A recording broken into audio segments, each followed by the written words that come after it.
Vayamos al libro de Mateo, en el capítulo 1, nos presenta el árbol genealógico de Jesús. A veces nosotros tenemos que preguntarnos por qué el apóstol San Mateo empieza su libro hablando del árbol genealógico de Jesús. Y es que tenemos que recordar que los evangelios sinópticos, tanto como Mateo, Marcos, Lucas y Juan, fueron inspirados por el Espíritu Santo, iluminados por el Espíritu Santo, para que cada uno de ellos, su evangelio fuera dirigido a un determinado grupo de personas.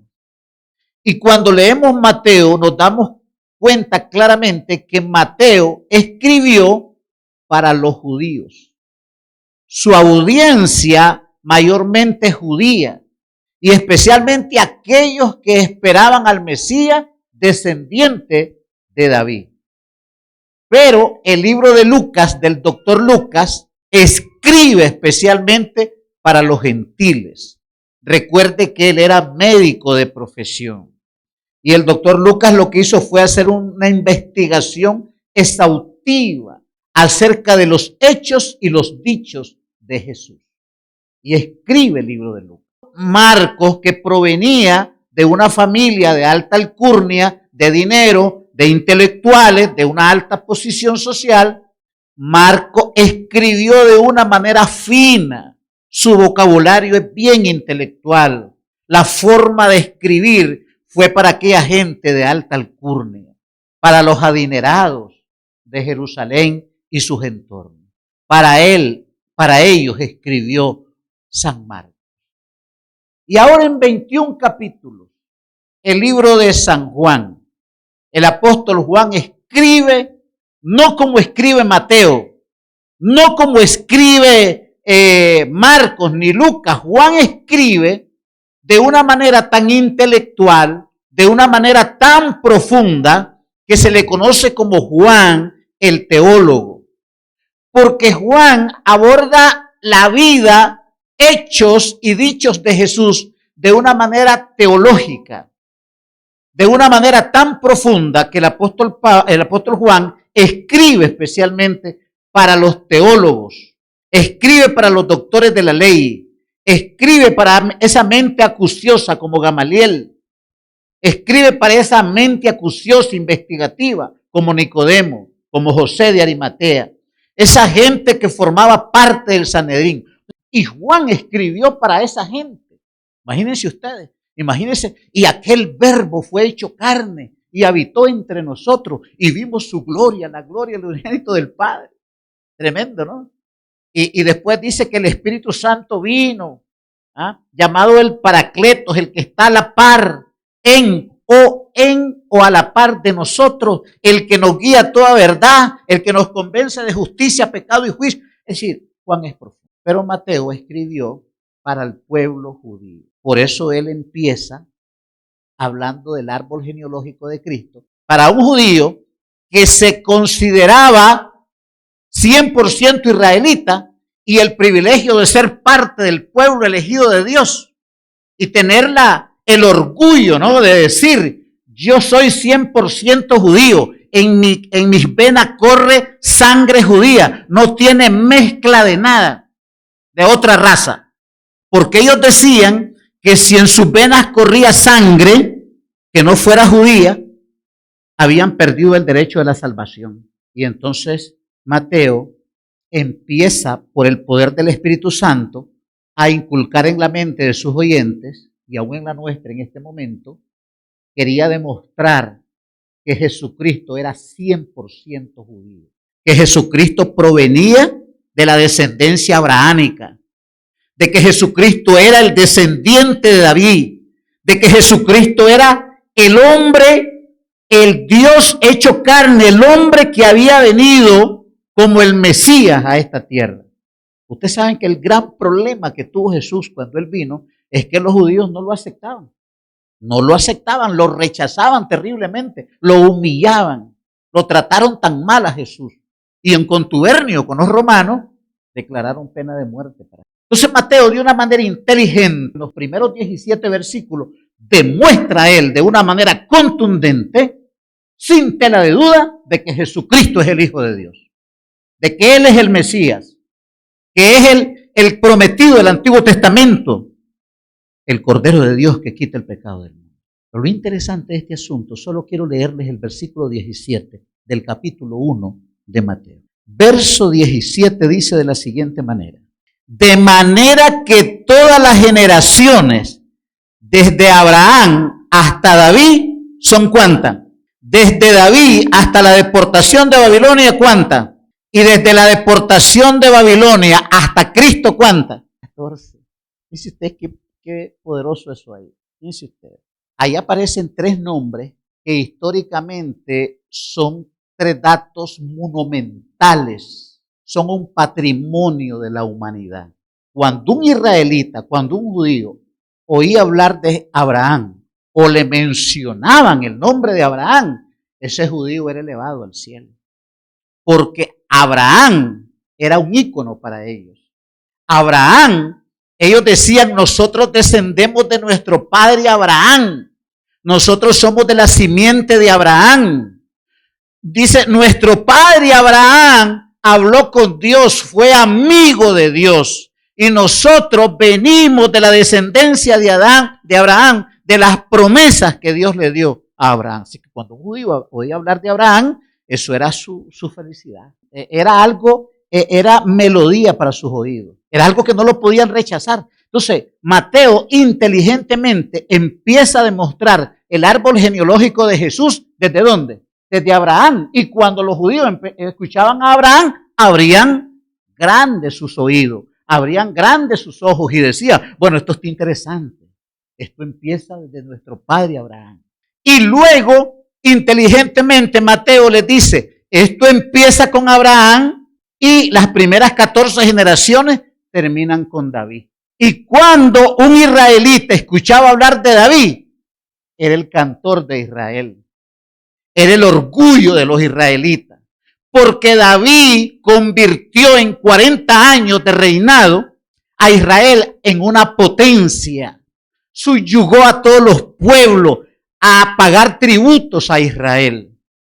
O sea, es decir, David fue considerado la gloria de los israelitas. Por 40 años, Israel fue una nación que fue elevada hasta el cielo. Tenía en sus manos el poder político, el poder económico, el poder social y el poder religioso. O sea, cuando hablaban de David, los israelitas capturaba inmediatamente, ¿qué? La atención.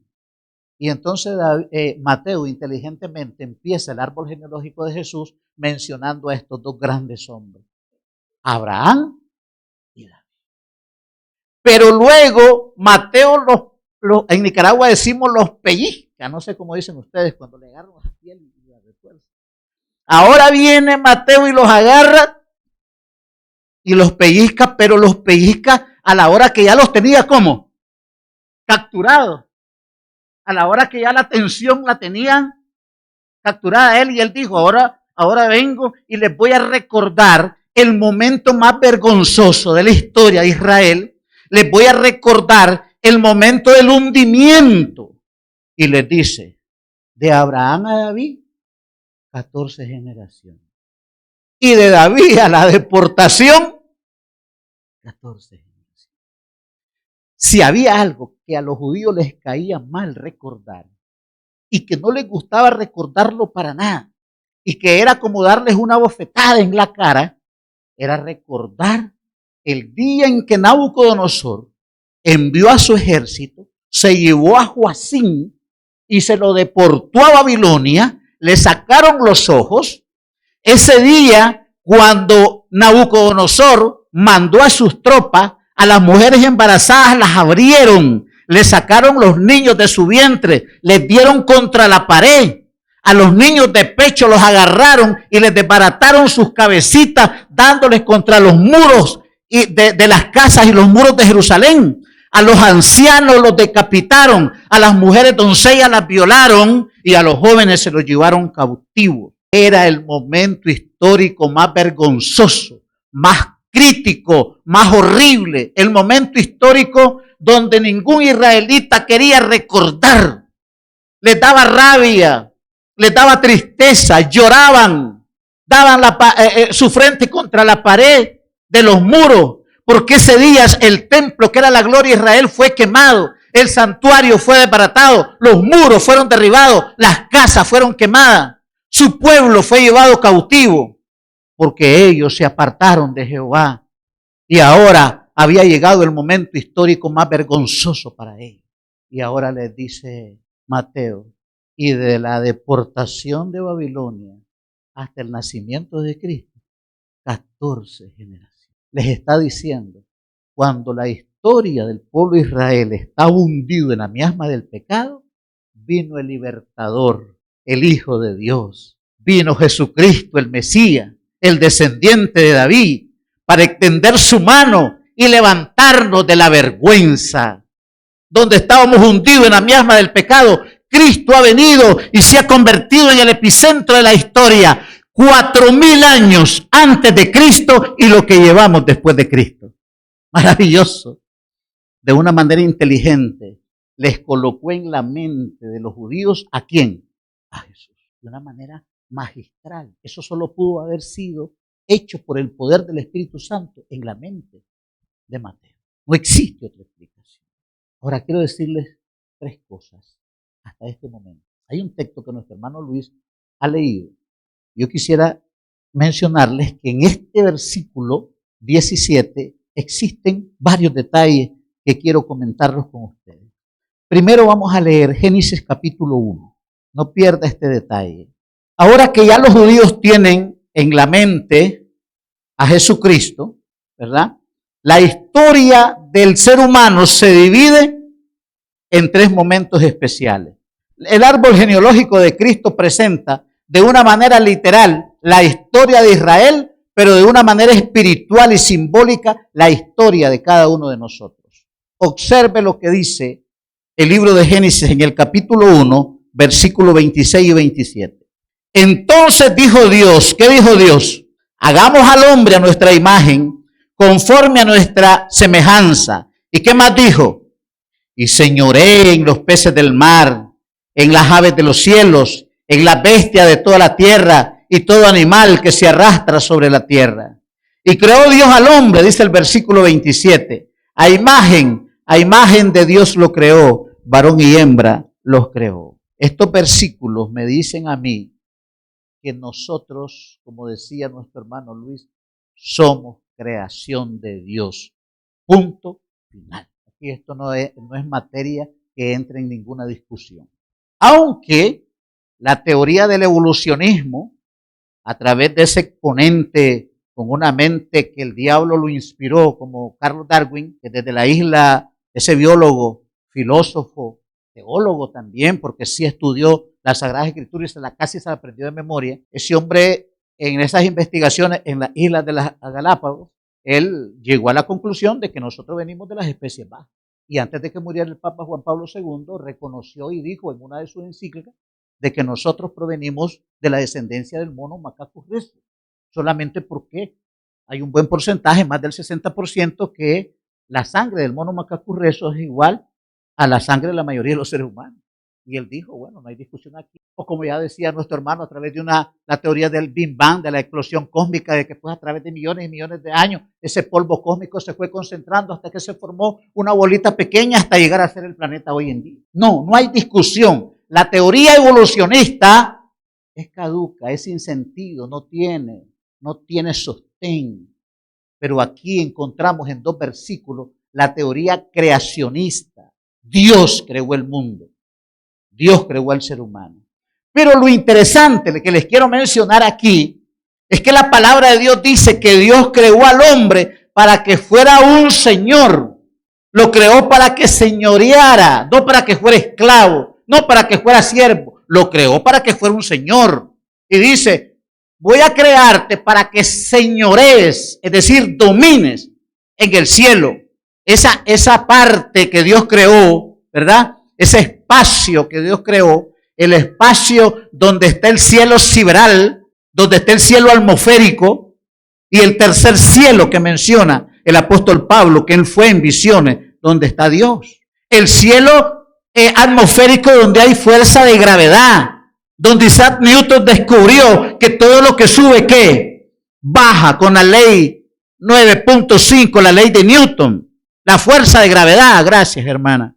Pero en ese cielo, el cielo atmosférico, donde los objetos pueden subir, pero bajar por la fuerza de gravedad que hay en la Tierra.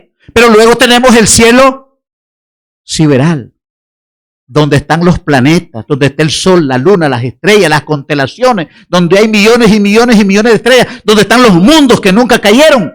El Señor le dijo a Adán y a Eva: los voy a crear para que usted señoree en ese espacio, para que usted tenga esa capacidad de ir, viajar, pero no solamente en el espacio, sino que también señoreen en el mar. Toda ser viviente del mar según su especie, ustedes los van a señorear. Y todo animal que camine sobre la tierra o se arrastre sobre la tierra, y todo árbol según su especie, ustedes van a señorear. Lo que está diciendo aquí, que cuando Dios creó al hombre, lo creó pensando en ser el rey de aquí, un gobernante. Le dio un poder no general, le dio un poder generalísimo. En un poder generalísimo, la única cápsula que aparece es que el que se le está dando un poder generalísimo, o sea, lo creó para la grandeza, lo creó. El sueño de Dios es que el hombre fuera todo rey, todo un rey. Y les dijo: multiplíquense, fructifíquense. Una noche de esta les voy a hablar qué significa eso. Los bendijo también. Pero la palabra de Dios dice que desde el punto de vista histórico, simbólico y espiritual, esta parte en el árbol genealógico de Jesús va desde Abraham hasta David. ¿La etapa de qué? De la gloria. Pero luego viene la segunda etapa. ¿De David a dónde? A la deportación. Después llegó aquel momento fatídico donde Adán y Eva decidieron entregarle las escrituras. El poder generalísimo se lo entregaron ¿a quién? A Satanás. Y tenemos el relato bíblico de Génesis capítulo 3, donde ellos le llevaron la contraria a Dios. Y nos hundimos en el pecado. Así como el pecado entró por un hombre, así la muerte pasó a todos los hombres, por cuanto todos, ¿qué? Y por haber pecado todos, estamos destituidos ¿de qué? De la gloria de Dios. Y entonces en ese momento histórico de nuestra vida, nos hundimos en el pecado. Y David lo llegó a decir en el Salmo 51, en pecado fui engendrado, en pecado fui formado, en pecado me parió mi madre. Isaías 59:2 dice que nosotros nacemos ¿qué? Separados de Dios, porque el pecado hace separación entre Dios y ¿quiénes? Y nosotros. Es una completa desgracia, es una completa tristeza, es una completa humillación.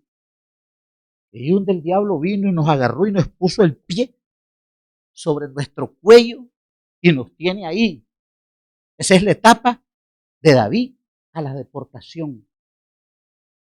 Cuando se nos quitó la corona de rey, se nos quitó la libertad, se nos quitó el don del señorío. Y venimos a ser, después de ser rey, después de ser gobernante, después de ser príncipe, llegamos a ser ¿qué? Esclavos del pecado, siervos del diablo.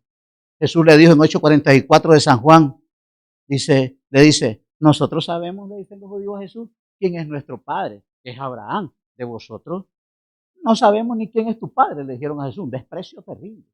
Y entonces Jesús dice, ustedes no son hijos de Abraham, si fueran hijos de Abraham no me tratarán así, ustedes son hijos de vuestro padre el diablo, le dice Jesús. ¿Saben por qué? Porque ustedes hacen la obra de vuestro padre el diablo, porque el diablo es homicida desde el principio, y el diablo es malo, es mentiroso desde el principio. Consciente de este asunto, nos hundimos en la miseria. Pero estando hundidos en la miseria de la deportación de Babilonia, viene nuestro libertador. ¿Quién es? Viene Jesús y dice Jesús, yo he venido a buscar y a salvar lo que se había perdido. Yo he venido, dice Cristo, a levantar al pecador, a ese hombre que ha sido humillado por el pecado, a esa mujer que ha caído hundida en el pecado. De manera que el árbol genealógico nos presenta la historia real, histórica, literal del pueblo de Dios, pero también nos presenta la historia teológica, simbólica de tú, de nosotros. ¿Acaso no es cierto que nacimos aquí en esta tierra? Originalmente nos creó Dios para ser rey. ¿Acaso no es cierto que nos volvimos esclavos después? ¿Acaso no es cierto que ahora Cristo ha venido para librarnos de esta esclavitud? Lo dijo David en el Salmo 40. Pacientemente esperé a Jehová y él me sacó del lodo cenagoso, puso mis pies sobre una roca firme y puso un cántico nuevo en mis labios. Cristo es lo mejor que le puede pasar a un ser humano. Mire, cuando yo entendí esto, yo casi me vuelvo loco. Primero porque nacimos hundidos en el pecado, pero Cristo ha venido como nuestro gran Dios. Y saben, amados hermanos, que cuando leo la biografía de Jesús, el árbol genealógico de Jesús, me entusiasma tanto, me encanta tanto, porque Jesús es especial. Cómo inspiró a Mateo. Pero hay algo que a mí me llama la atención ahí. Cuando ustedes leen todo el libro de Mateo, la gente en Mateo, los que recibieron milagros, siempre dijeron, Él es el hijo de David, porque proféticamente decía que el Mesías venía descendiente ¿de quién? Era el descendiente de David. Era el que iba a ocupar el trono del rey que tenía la mayor gloria en la historia. Y no se equivocaron. Pero Cristo vino, dijo, aquí en esta tierra mi trono es la mesa del servicio y mi trono es la cruz del sacrificio. Ese es mi trono. Vengo a conquistar el mundo no por las armas, no por política, no por diplomacia. Vengo a conquistar el mundo con mi sangre. Vengo a conquistar el mundo con mi muerte. Vengo a abrazar el mundo con amor. Vengo a conquistar a todos los corazones con el amor, dijo el Señor. Y Él vino con ese amor inmensurable. Amor que no podemos explicar, amor que no podemos comprender, amor que no sabemos cómo definirlo. Lo único que podemos decir es, Señora, acepto ese amor. No sé, no lo puedo explicar, no lo puedo entender, no sé cómo es, no tengo palabras, pero por fe acepto tu amor. Y saben, hermanos, hay una tercera cosa que quiero señalar aquí, para que vean ustedes lo que significa el Evangelio, lo que significa la gracia y lo que significa el poder. Fíjense ustedes, demostrar a través del árbol genealógico, como lo está haciendo Mateo, de que Jesucristo era el Mesías, de que Jesucristo es el Hijo de Dios y que Jesucristo es el descendiente de David.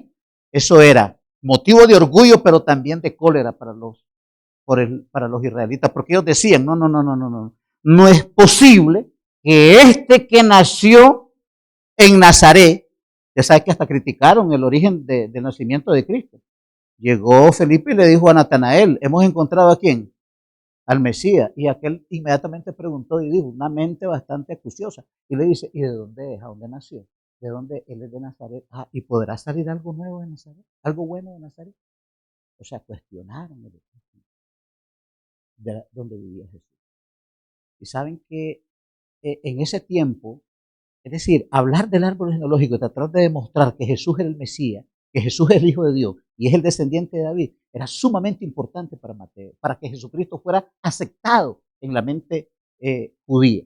Pero había otro dato más interesante aún todavía, que era prohibido terminantemente que en el árbol genealógico de un hombre apareciera una mujer.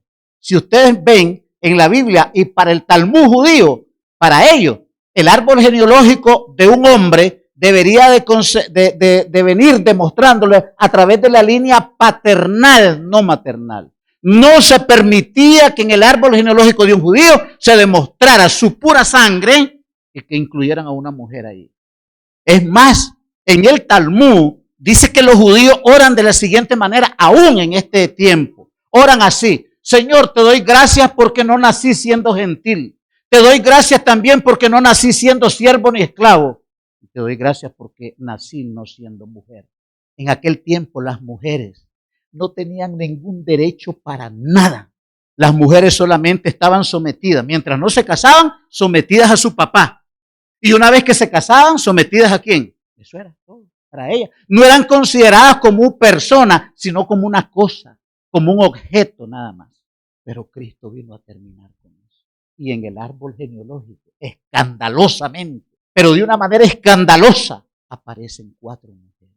Pero el escándalo no es tanto que aparezcan mujeres. El escándalo es qué tipo de mujeres aparecen. Vayamos a Mateo capítulo 1, versículo 3. Mateo capítulo 1, verso 3 dice, Judá engendró ¿de quién? De Tamar, ¿a quién? A Fares y a Sara. Fares a Esrón y Esrón a Amra. ¿Cuál es el nombre de la primera mujer que aparece ahí? Tamar. Esa mujer no era judía. Esa mujer, un día Judá decidió abandonar su clan, se fue con un amigo mundano, le presentaron a una mujer que no menciona el nombre, solo el nombre del papá, que era un hombre adinerado. El hombre Judá se casa con esa mujer gentil, una cananea. Y estando ahí a Judá, esa mujer le da 3 hijos. Y entonces vino el papá un poco preocupado, casó a su hijo y la casa con Tamar. Lo casa con Tamar. Pero un día ese muchacho se murió. Lo que dice 2 Crónicas 10 también menciona eso. De que si un hermano muere sin dejar descendencia, el hermano que le sigue debería de ocupar su lugar y casarse con la mujer de su hermano, que no había dejado descendencia. Y vino el otro hermano, se casa también con ella. Pero a los días muere también su hermano. Y solo le queda el tercer hijo a Judá, un pequeño. Y Judá dice, bueno, esta mujer ya me mató a 2, solo me queda uno. Además, ya la esposa de Judá había muerto. Y entonces le dice él dice, no, voy a despachar a esta mujer para su casa. Me va a matar a 2 muchachos. Y le dice, Tamar, agarra tus cositas, andate para donde tus padres. Cuando mi hijo se la crezca y ya tenga edad de casarse, te lo doy. Pero mentira, dice la palabra de Dios, que lo hizo por temor que se fuera la muchacha y conservar la vida de su hijo. Entonces dice que un día creció. Y Judá no le daba el hijo. Usted sabe que siempre hay un chismoso, ¿verdad? Como decía el pastor.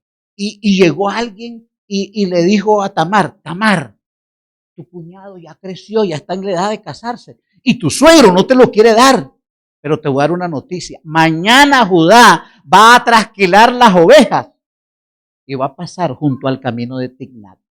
Simplemente te lo digo. Y entonces vino Tamar, se quitó sus vestiduras de viudez y se colocó vestiduras de prostituta y se colocó una chalina para vendarse la cara. Y Judá, cuando iba allá para el lugar trasquilar las ovejas, mira a la prostituta sentada en una piedra y se le acerca y le dice Judá a la mujer prostituta que era su nuera, le dice, déjame llegarte a ti. Y le dice Tamar, mis servicios no son gratis, tienes que pagar. Pero yo no ando dinero, apenas voy a trasquilar las ovejas. Bueno, déjame algo, crédito, te voy a dar crédito pues, pero déjame algo empeñado aquí. Y dice que le dice, ¿y qué querés que te deje? Déjame tu cordón, déjame tu sello, déjame tu bastón. Y cuando me vengas a pagar, yo te regreso tú. Esa mujer promiscua, esa mujer que se casó con 2 hermanos, esa mujer que simuló ser prostituta y que tuvo sexo con su suegro y que le tuvo 2 hijos a su suegro, esa mujer aparece encabezando entre las mujeres el árbol genealógico. Si no fuera poco de que las mujeres fueran incluidas en el árbol genealógico, lo terrible es también el tipo de mujer que aparece ahí. Capítulo número 1, versículo 5. ¿Ya lo tienen? Dice así.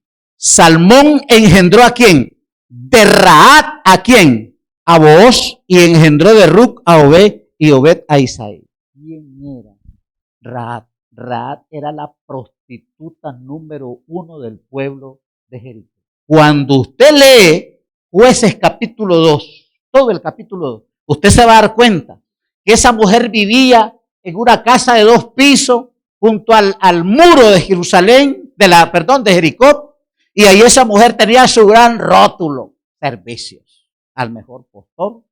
Y si había una mujer odiada en ese pueblo por las mujeres de Jericó, era Rahab, porque todo pleitecito, decía él, que ocurría en las casas, los hombres se iban directo a hacer fila allá donde Rahab, y Rahab los atendía de la mejor manera. Ahí iban a parar todos los hombres del pueblo. Era la prostituta, la mujer que se dedicaba al oficio más antiguo de la humanidad. esa prostituta aparece en el árbol genealógico de Jesús. ¡Qué bárbaro! Además de que no se permitían mujeres, pero ahora Jesús las incluye, pero ni siquiera Mateo tiene el cuidado de decir qué tipo de mujer. Mire, si Mateo no estuviera siendo inspirado por el Espíritu Santo, una vez que mirara eso Mateo, habría dicho, no, estas mujeres no, esto le va a complicar la vida a Jesús, mejor las aparte. Pero Mateo las incluye y dice, Tamar y Rahab, la prostituta. Pero asústense, porque Deuteronomio capítulo 32 dice lo siguiente. Vamos a ese texto para que ustedes se den cuenta. A Deuteronomio.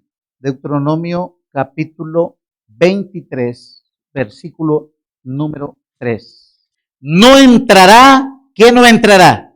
Amonita ni moabita en la congregación de Jehová, ni hasta la 10ª generación de ellos, no entrará en la congregación de Jehová. ¿Para cuánto? En el árbol genealógico de Jesús aparece una mujer que era ¿de dónde? De Moab, que se llamaba Ruth. ¿Y por qué Dios? Por dos razones. ¿Por qué Dios dijo no entrarán? Por dos razones. Primero, un día el Señor decidió quemar pues Sodoma y Gomorra. Ahí estaba Lot, su esposa, sus hijos y otros hijos. En resumen, los ángeles dijo, sal tú con los que puedas llevar, escapa por tu vida. Agarró a su esposa y a sus 2 hijas. La señora se le queda a medio camino, convertida en una estatua. Las 2 hijas se van con Lot. Llegan a un desierto, a una cueva, y las 2 muchachas, ya mal acostumbradas, ya trayendo la filosofía, el estilo de vida de Sodoma y Gomorra, se dicen una a la otra, bueno, aquí todo el mundo murió, no tenemos descendientes, no tenemos familia, nuestro padre ya está viejo, ¿cómo vamos a hacer para tener descendencia? Le dice la otra, hagamos lo siguiente, emborrachemos a nuestro padre y ya borracho dormimos con él. A la siguiente noche lo volvemos a emborrachar y yo duermo con él. Y así pues vamos a conseguir de nuestro padre. Está bien, agarraron a lo emborracharon, una de ellas durmió con su papá, quedó embarazada, y la otra al día siguiente lo emborrachó, se durmió con él, tuvieron sexo y quedaron embarazadas. Y ahí salió la descendencia de los moabitas y la descendencia de los amonitas a través de un incesto. Bien. Pero como si fuera poco, cuando el pueblo de Israel iba tratando de cruzar el desierto para llegar a la tierra prometida, los moabitas le cerraron ¿qué? El camino, y el Señor dijo, no quiero saber nada de los moabitas. Pero ahora aparece una moabita en el árbol genealógico de Jesús. Regresemos a Mateo capítulo 1 y ya concluimos con este último dato. Mateo capítulo 1. Fíjense bien. Dice Mateo capítulo 1, el versículo 6. Isaí engendró ¿a quién? Al rey David. Y el rey David engendró a Salomón, de la que fue mujer de ¿quién? ¿Cómo se llamaba esa mujer? Bexabe. Esa mujer que era casada, que tenía como esposo a un hombre fiel, honesto, sincero, un guerrero, un hombre que estaba dispuesto a dar la vida por el pueblo y por el rey. Esa mujer estaba un día tranquilamente en su bañera, bañándose desnuda. El rey la vio a larga distancia y dijo, tráigamela, yo quiero dormir con ella. Y ya está, soy el rey. Y se la llevaron. Y esa mujer no dijo que no. Esa mujer, con toda tranquilidad, le tuvo 2 hijos a David, y esa mujer aparece con toda su promiscuidad, su pasado terrible, aparece. Estas 4 mujeres de baja moral, mujeres, entre ellas una prostituta promiscua, una maldecida, la otra inmoral, aparece en el árbol genealógico de Jesús. ¿Saben por qué aparece? Porque donde abundó el pecado, sobreabundó la gracia. ¿Saben por qué aparecen? Porque Jesucristo vino a buscar y a salvar lo que se había perdido. ¿Saben por qué aparecen? Porque Jesucristo vino a derribar el muro de separación. Y el Señor dice, las mujeres y los hombres son iguales ante mí. Mi gracia las abarca. ¿Por qué no perdonar a estas mujeres? ¿Quién era Abraham? Un hombre que se acostó con su sierva y le parió un hijo. ¿Quién era David? Un asesino sanguinario. Pero él llegó a ser, dice, semejante al corazón de Dios. Abraham llegó a ser el amigo de Dios. ¿Por qué la gracia abarca al hombre y por qué no a la mujer? El Señor vino a derribar el muro que separaba entre el hombre y la mujer, y ante Dios todos somos iguales. Número 2, el Señor vino a derribar con Ruc el muro que dividía entre judíos y gentiles. Dijo Pablo, dice, ya no hay que judío, ni griego, ni gentil. Todos somos uno en Cristo Jesús. Pero no solamente eso, mis queridos hermanos. Vino también el Señor a derribar el muro que separaba entre los que se creían santos y menospreciaban a los pecadores. Porque la alta alcurnia ortodoxa de aquel tiempo y hoy miran por encima del hombro a aquellos que son pecadores. Yo les pregunto, si entrara por esta puerta una mujer como Rahab, como Tamar, o que existiera aquí en esta iglesia alguien como ellos, ¿les darían cargo en ellos?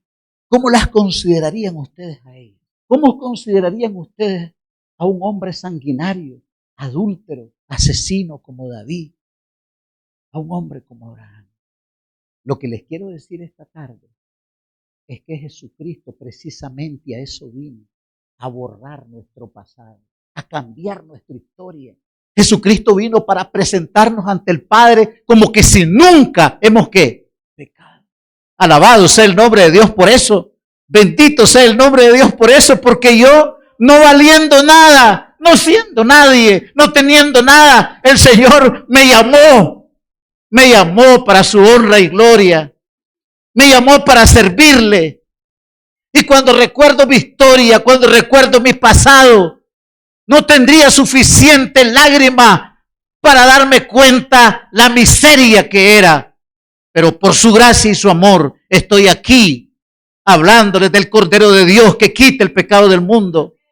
Hablándoles de ese Jesús que su amor es inmenso. De tal manera amó Dios al mundo que ha dado a su Hijo unigénito para que todo aquel, no importa dónde haya nacido, quién es, qué estatus social, económico tiene, que venga a mí, dice Cristo, porque el que a mí viene no le echo fuera. Y un día Jesús se dio cuenta que los ortodoxos judíos despreciaban. Yo no sé cuántos de ustedes alguna vez han sido maltratados y humillados. No sé. Sí, yo he pasado por esos momentos de desprecio por otros seres humanos. Sí, de mucho desprecio, humillación. A veces uno tiene que quedarse callado porque es mejor el silencio ante situaciones como esa. Pero los judíos humillaban tanto a la gente. Y un día Jesús le dijo a los judíos, ¿saben qué? Las prostitutas, los borrachos y los ladrones van delante de nosotros. Van delante. Un día estaba predicando en una campaña, ya voy a concluir, no se preocupen. Estaba predicando en una campaña y llegó, la campaña era así, en la calle, hicieron sillas. Y yo estaba preocupado porque ya eran las 7 de la noche. Y la campaña, no había nadie, toda la silla vacía. Y yo estaba preocupado, yo decía, que me invitaron. Y entonces el pastor se me acerca y me dice, no se preocupe, yo, dice, la gente que está a la orilla aquí de la calle se está saliendo. La gente, en realidad la gente abría sus puertas, sacaba su sillita y se sentaba, pero no en las puertas de su casa, no en la silla. Y entonces, y yo preocupado, bueno, dije yo tengo que predicar aquí como que si esto estuviera lleno por esta gente que está allá. Y le digo, solo un poquito del volumen de la bocina, pues, para que esta gente escuche. Y solo llegaron un par de jovencitas, se sentaron ya como a las 7:30 y comenzó el ser. Y me decía la muchacha de los cantos, pastor, cante hermana, cante como que si todo esto está lleno, aquí usted cante. Le decía yo, cante bonito. Y la muchacha temblorosa, no hay nadie, cante hermano, usted cante. Y aquella hermana comenzó a cantar y después el pastor pasó al frente. Bueno, a continuación el mensaje, ya se fue a meter por allá, o sea, avergonzado. Y yo comencé a predicar a esas 3 muchachas que estaban ahí y algunas familias que estaban. De repente, por si fuera poco, apareció un borrachito. Y el borrachito se sentó adelante. Yo estaba predicando. Y el pastor llega y porque el borrachito comenzó a levantar la mano y a decir, viva la Virgen María, decía el borrachito. Y cantaba el borrachito, tu gloria, gozo. La canto de las purísimas, de la adoración a María. Y un montón de cantos de María. Amiga, y que no sé qué. Y me decía a mí, padre, padre, padre. Y me interrumpía y yo predicando y yo desgaligándome predicando y el borrachito gritaba, decía amén, aplaudía. Y me llega el pastor y me dice,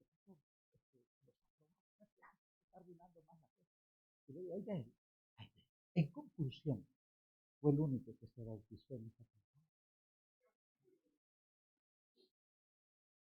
El martes llegó un poco borracho. El miércoles ya llegó, se sentó ahí. Disculpen, y yo predicando.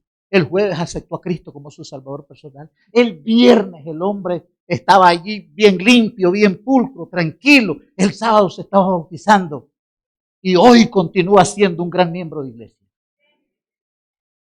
Dios tiene sorpresa. Esa persona puede ser tu hijo, tu hija, tu esposo, tu esposa, tu amiga, tu vecino, tu compañero de trabajo, ese que has perdido la esperanza. No la pierdas, sigue orando, sigue batallando, sigue luchando, sigue predicando, porque el evangelio tiene poder. Porque un día esa prostituta Rahab le dijo a los dos espías, yo sé que Jehová es Dios del cielo y de la tierra, dijo ella. Yo sé que Jehová ha terminado a todos aquellos reyes que están del otro lado del río Jordán. Yo lo conozco a él y por eso yo quiero que ese Dios de ustedes sea el Dios mío. Porque Dios no solamente tiene el poder para perdonar, tiene el poder para transformar. Y un día esa mujer moabita, Ruth, cuyo origen era de maldición, esa mujer le dijo a Noemí, no me pides que te deje, no me pides que me devuelva, porque tu Dios será mi Dios. Donde tú vivas, viviré yo. Y donde tú mueras, moriré yo. Vive Jehová, dice ella, que solo la muerte nos ha de separar entre tú y yo. Porque Dios había quitado la maldición en esa mujer, porque había reconocido que Dios es el único Dios verdadero. Hay que decirle a la gente que no todo está perdido. Hay que decirle a las personas de este mundo que Cristo vino a buscar y a salvar lo que se había perdido. Que Cristo vino para darnos nuevamente ese sueño, esa gloria, esa bendición que perdimos en el jardín del Edén. Yo pregunto, ¿te sientes agradecido con Dios? ¿Recuerdas de dónde te ha traído el Señor? ¿Sabes quién eres? ¿Recuerdas quién eras antes y lo que sos hoy en Cristo? Bendito y alabado sea el nombre. ¿Quién en esta noche tarde quiere renovar sus votos con Cristo Jesús? Poniéndose de pie y diciendo, Señor, te amo. No me lo merezco lo que has hecho por mí, Señor. No lo merezco, pero te amo. Te amo, Señor. Estando muerto yo en mis delitos y pecados, Cristo murió por nosotros. Alabado sea el nombre de Dios. Cierren sus ojos, vamos a orar. Amado Padre, amado Dios, ¿qué podemos decir, Señor, esta noche? Solamente el gozo, la alegría, el entusiasmo que tenemos en reconocer que somos pecadores, pero que por tu gracia y por tu amor hemos sido salvos. No por obras para que nadie se gloríe, dice tu palabra, sino solamente por la gracia de Cristo. Aquí estamos, un puñado de hombres y mujeres que hemos sido maltratados en este mundo. Hemos sufrido, Padre, muchísimo en esta tierra por las consecuencias del pecado. Pero hoy te damos gracias, oh Dios, porque estando nosotros muertos en el pecado, Cristo nos vino a dar vida y vida en abundancia. Alabamos tu nombre, Señor. Bendecimos tu nombre y te suplicamos que nos bautices en este momento con el poder de tu Espíritu, Señor. Que nos ayudes, Padre, a amarte. Enséñanos a amarte. Enséñanos a servirte, Señor. Enséñanos a caminar contigo todos los días, pase lo que pase, venga lo que venga, Señor. Sosténnos con tu brazo poderoso. Por favor, Señor, entrego esta iglesia en tus manos. Al pastor también, Padre, cuida de él, de su familia. Y ayúdanos, Padre Santo, para que podamos coronar la carrera con victoria. Gracias, Señor, en el nombre de Jesús. Gracias por ver este canal. creado con el propósito de alcanzar vidas y fortalecer la fe a través de la palabra de Dios. Le invitamos a seguirnos en El Verbo Hecho Carne, en Facebook, Instagram y en nuestro canal oficial de WhatsApp. También puede escucharnos desde las 5 de la mañana a 10 de la noche en nuestra radio digital en elverbohechocarne.org. Y si el Señor pone en su corazón apoyar voluntariamente la sostenibilidad de este ministerio, encontrará la información en la descripción.